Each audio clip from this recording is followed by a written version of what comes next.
Right మరో breaking news చూస్తున్నాం. వరంగల్ జిల్లా రాయపర్తి ఎస్బీఐ బ్యాంకు చోరీ ఘటనపై పోలీసులు దర్యాప్తు ముమ్మరం చేశారు. ప్రొఫెషనల్ ముఠా చోరీకి పాల్పడినట్లు పోలీసులు గుర్తించారు.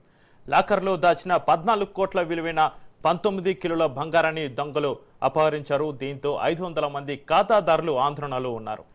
ఇనుప కిటికీ తొలగించి బ్యాంకు లోపలికి ప్రవేశించారు దొంగలు. అలారం కేబుల్స్ కత్తిరించి గ్యాస్ కట్టర్తో లాకర్లో ధ్వంసం చేశారు. మొత్తం బంగారం కొలగొట్టి సీసీటీవీ డీవీఆర్లను ఎత్తుకెళ్లారు.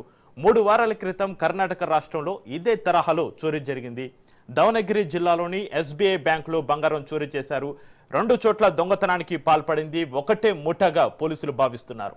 దొంగల ముఠా కోసం 4 బృందాలను ఏర్పాటు చేశారు పోలీసు అధికారులు.